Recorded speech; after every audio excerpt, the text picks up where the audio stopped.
ላይበረክት የኢትዮጵያ ሕዝብ የክርስትና ሃይማኖት ሲቀበል እስራኤላውያን በኦሪት ሕግ ብቻ ጸንተው የቆዩ ናቸው። የሃይማኖት ልዩነት በፈጠረው ጭቆናና ግድያ ቤተ እስራኤላውያን ፈላሾች ወደ ላስታና ወልቃይት ከዛም ወደ ሰሜን ወገራ ተሰደዱ።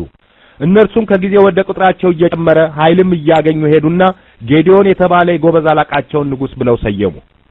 ያ ወቅት አረቦች በኤርትራ ዳር የሚገኙትን የምጽዋና የዳህላክ ደሴቶችን በመያዝ የአክሱምን መንግስት ያዳከሙበት ዘመን ነበር። በነዛ ወደቦች አማካኝነት ማዕከላዊ መንግስት በቀረጥ በግብር እንዲሁም በንግድ ልውውጥ ያገኘ የነበረውን ጥቅም አረቦች አስቀሩበት። በዚህ የተነሳ የአክሱም መንግስት በግዛትም በሀብትም እየደኸየ ሄደ። የአክሱም ማዕከላዊ መንግስት መዳከም የተረዱት ከሰሜን አገር ፈላሾችና የላስታ ነገዶች ኃይላቸውን አስተባብረው ተነሱበት። አነሳሳቸውም እንዲህ ነበር። የፈላሾቹ አዲስ ንጉስ ጌዲዮን ውበቷ የሚያማልል ዮዲት አስቴር የተባለች ልጅ ወለደ። ዮዲትንም ዘርዓ ያዕቆብ የሚባል የቡግና ገዢ በውበቷ ተማርኮ አገባት።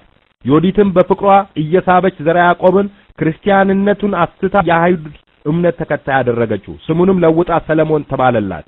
ዮዲት ሌላው ቅጽል ስሟ እሳቶ ነበር ይባላል።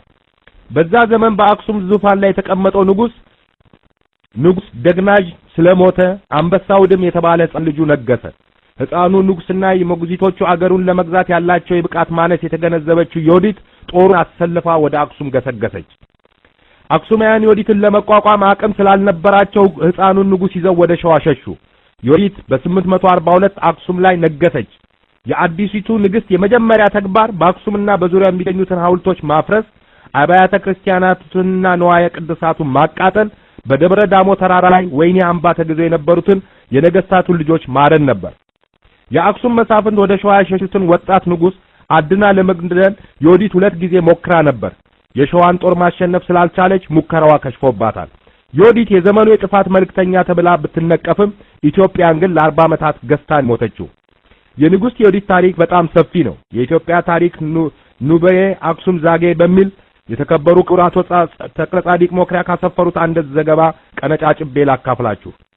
በጅያዎች እንግዳ ተቀባዮችና ሐቀኞች ናቸው። ሲናገሩም ሲጥሉም ሲገሉም ፊት ለፊት እንጂ በድብቅና በማታለል ክፉ ነገር ማድረግ አይፈልጉም።